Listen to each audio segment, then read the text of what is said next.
once I saw that people were doing it and doing it successfully, I was like, all right, I'm gonna take the hammock.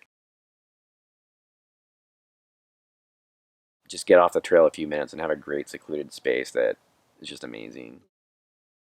Well, I'd like to ask you to introduce yourself and let us know how you fell in love with this awesome sports. All right, my name's Nathan Moore.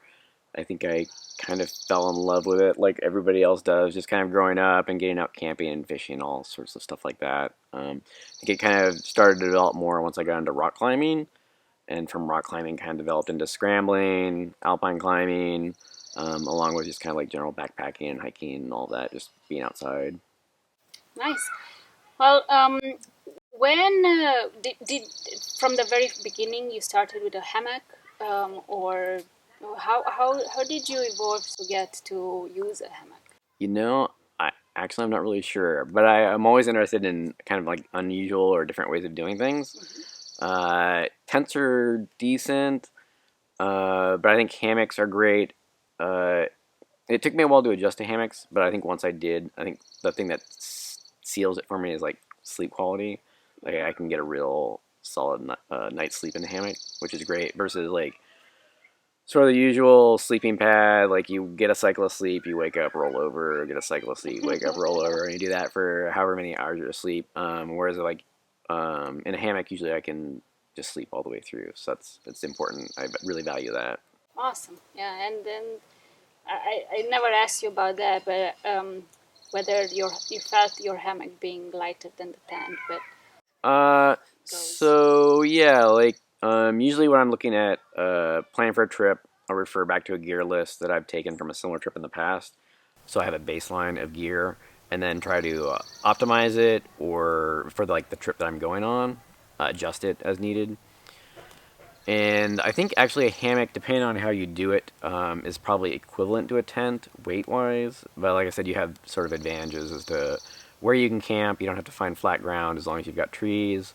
Quality of sleep is super valuable. I think just it's a comfort thing. Like it's probably equivalent to a tent when it comes down to it, depending on how what your hammock weighs, what your underquilt or your mat weighs, what your tarp weighs. You may just barely break even versus a tent, but I think it has its own benefits that make it worthwhile. Yes. Over the years, I we have backpacked together for many times, and I always the first time when you came on our first Mm-hmm. trip, I was really shocked that you showed up with the hammock, Yeah. and I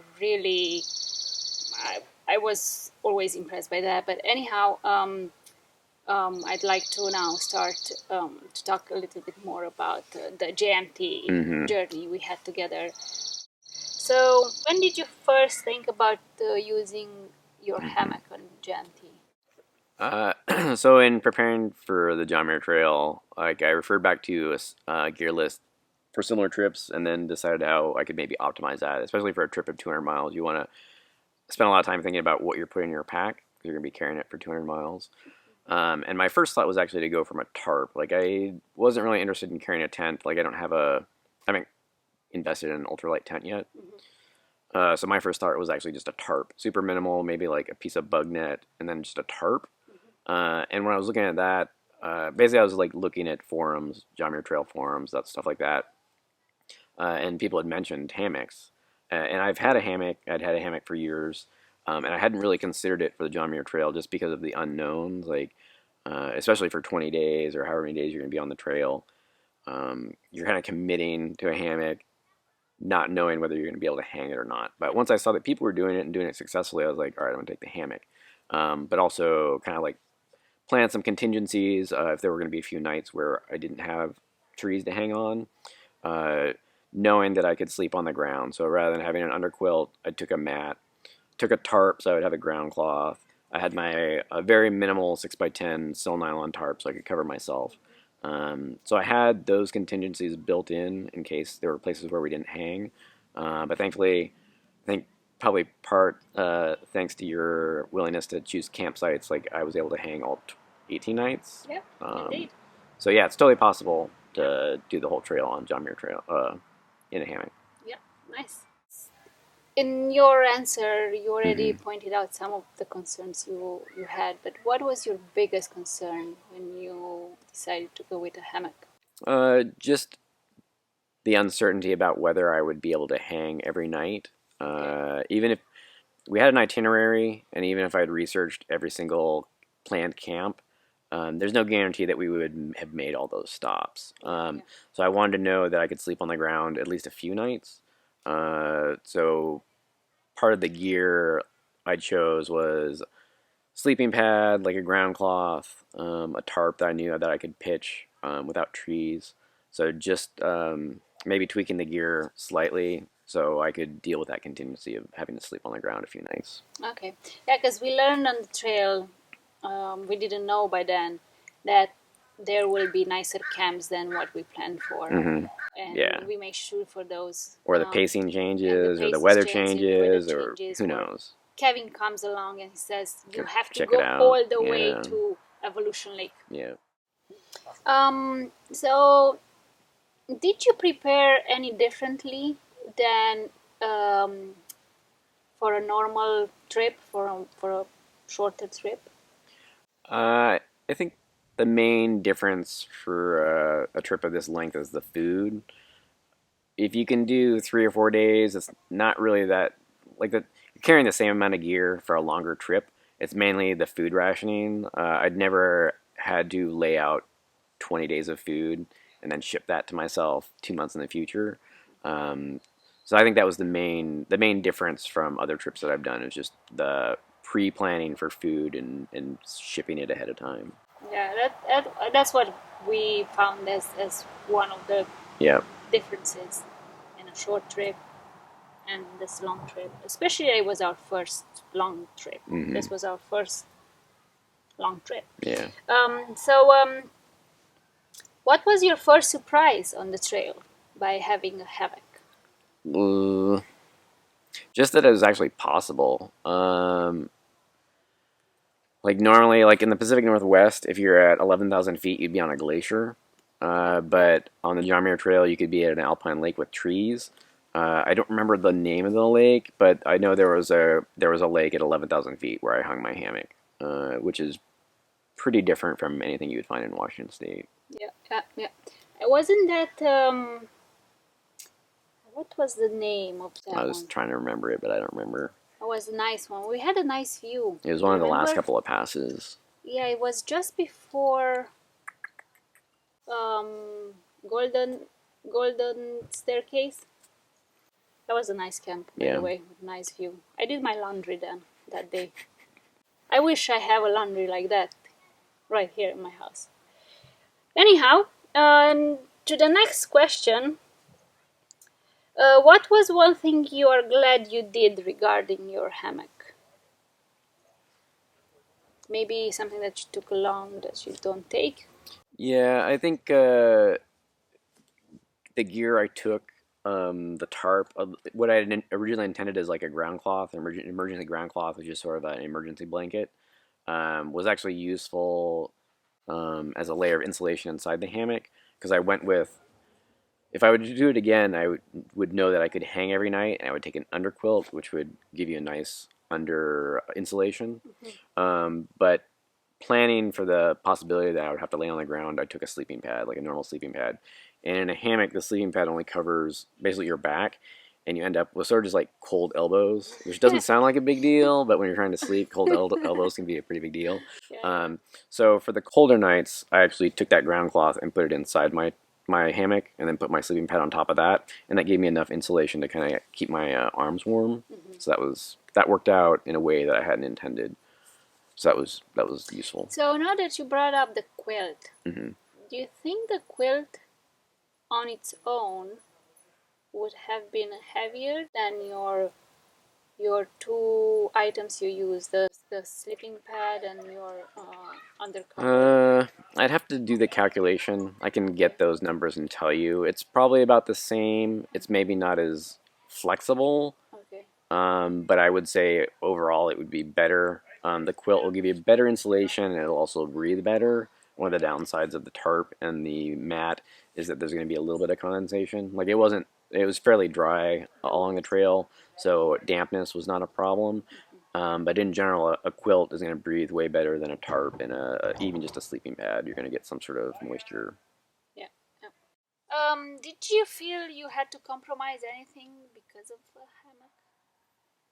hammock? Not especially. I didn't anyways. But every choice you make will have consequences. I think if you're really interested in sleeping at some of the more barren areas, like if you really want to sleep at Muir Pass by those lakes, or you for some reason really want to sleep at the passes, you're going to be sleeping on the ground.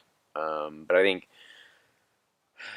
like sleeping down lower has a number of benefits. You're avoiding weather. It's going to be it's I think from my standpoint, it's going to be better generally. So I don't think it was really giving up anything. But depending on what you're looking to do, it may be a compromise.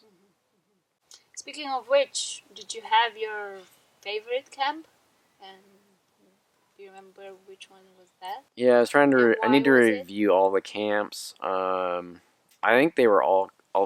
There were a lot of great camps for various reasons.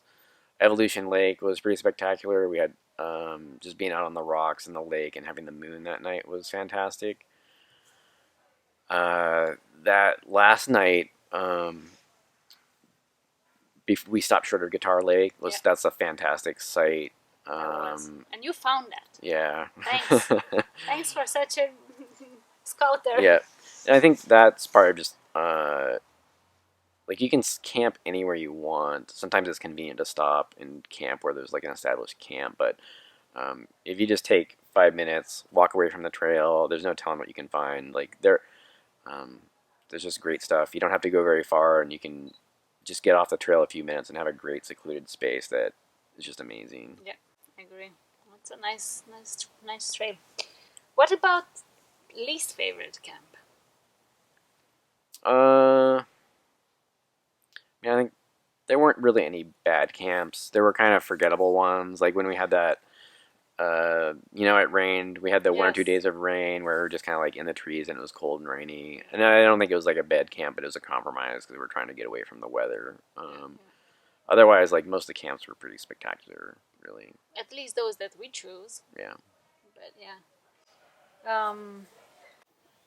Did you have to sleep on the ground? And were you ready for that if needed? Uh, it ended up that we did not. I never had to sleep on the ground. I was able to hang at every campsite. But going into the trip, there was uncertainty as to even if we had like an itinerary, you never know that you're going to make all those camps. So even if I'd taken the time to research every camp, I know there are trees at every camp, there'd still be a chance that I wouldn't be able to hang my hammock. Um, so going into it, I did plan for that possibility. And in choosing the gear, like I had a ground cloth. My hammock has a bug net. I carried a small sil nylon tarp. So going into it, I had enough gear that I'd be comfortable sleeping on the ground a few nights if I needed to. Didn't need to, but I would have been ready for it. On While on the trail, we had a few actually days with rain, Mm-hmm. nights with rain. Um, was that were you able to manage that with the hammock? Well, how did you prepare for that, and how did you? Yep. So it wasn't ideal. What I had was just a very minimal 6x10 sil nylon tarp, just a rectangle. And then like what I'd brought is an emergency blanket for a ground cloth if I needed to sleep on the ground. For those nights where we had rain, the 6x10 tarp gave me pretty good coverage, but it wasn't perfect. But I was kind of able to make up for it with the ground cloth. If I was going to do it again, I would probably take not like a large tarp, but sort of like a middle ground tarp, something bigger than 6x10, just so I would have full rain coverage, but not so big that it would be heavy and add to pack weight much. Was that the one that you took on Wonderland last year? Yeah, was it orange? Yeah. Probably, yeah. No, you I had. think it was. Was it? Yeah. But then you had something else that you covered. I remember you covered Mm. from all the way from the top all the way to the bottom, Yeah. and it was that wood. Camo. So I've Yes. got two tarps. I've got a 6x10 sil nylon that I made. It's just a rectangle. It's very lightweight. It's probably about the size of a softball, and that's the one I took on the John Muir Trail, just because it was small It gave me some protection if I needed it, but it wasn't heavy and bulky. I have um, a very nice tarp. Like it's full. Like you could use it for the winter. It's like a full cover. It's got doors, but it's probably twice the weight and twice the bulk. It would have been way overkill for the John Muir Trail. Yeah. So if I was going to do that trip again, like I said, I would try to get a middle of the road tarp, something that would give enough coverage to keep me out of the rain, but not something that's like full on bulky. You don't need a tarp. I mean, it's not snowing out, so you don't need a tarp that's super heavy and super big. But you want something that'll at least cover you if it's raining and blowing a little bit. Nice. If you were to do John Muir Trail, would you do it in a hammock still? Yeah, absolutely. Yeah. Nice. Uh, what would you change or add on your next through hike? Uh, so assuming that I could hang every night, I would drop the ground cloth and the sleeping pad for an underquilt. I think it just would work better overall. One thing that I took um, as a contingency was some extra strapping for large trees. I wasn't sure that the size of the trees or how far the trees would be apart. Yeah. So I did actually take like I think two extra lengths of 10-foot strap. I didn't end up needing those. On my hammock, I have just kind of vanilla 12-foot straps at the end of each the hammock. Those were plenty. They had plenty of length, and generally I was able to get 2 or 3 wraps around all the trees. So I didn't need any extra strapping. If anything, maybe same length but wider straps just to kind of reduce the pressure on the trees, if anything. Mm-hmm. I think that's it. Yeah. So, what are the advantages of using a hammock?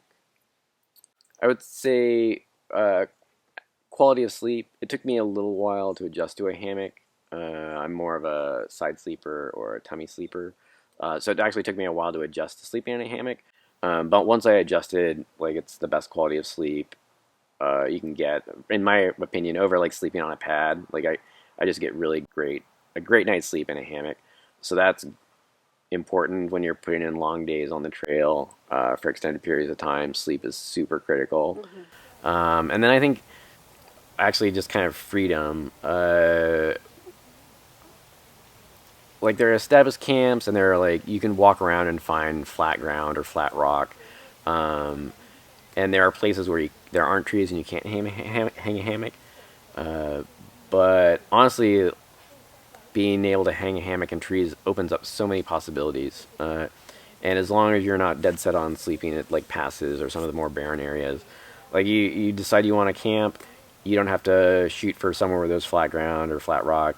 You just have to find 2 trees. So if you're in a wooded area, you just pick a direction, walk off the trail a couple minutes, and you hang your hammock. It's a compromise, like it's a trade off, but I think you actually get a lot of benefit out of taking a hammock. Yeah, and you are about 3 feet, 4 feet closer to Milky Way than I am, Right. being on the ground. You were saying that it took you a while. What was that? Was years? Was months? Was Oh no, probably a few weeks. I think okay. Yeah, and you have a hammock at home. I do. Yeah, I remember when you said that. So what would you tell others who would ask you about using a hammock on GMT? Like any piece of gear, if it's something that's new, or even if it's something that's not new, you should put some mileage on it. So whether it's a hammock, something that's new, like a hammock, if that's new to Yeah. you, or even boots and a backpack that you've used in the past, go put some long miles on them, multiple days stacked up, just so you know that that gear is going to work for you. And then hammock specific, I would say wide straps. Like I'd mostly like take care of the trees, so Yeah. wide straps. Try to get a couple of wraps around the trees to distribute the weight. Try to use trees that aren't seeing lots of mileage. Anything you can do to take care of the trees, it's good. Nice. Yeah. Well, that's all I have, unless you would like to add something that we missed to ask you. Nope. Well, I'm excited that we're gonna do lots of these trips Yeah. together, and cannot wait for the next one to happen. And thanks for your time. Thank you.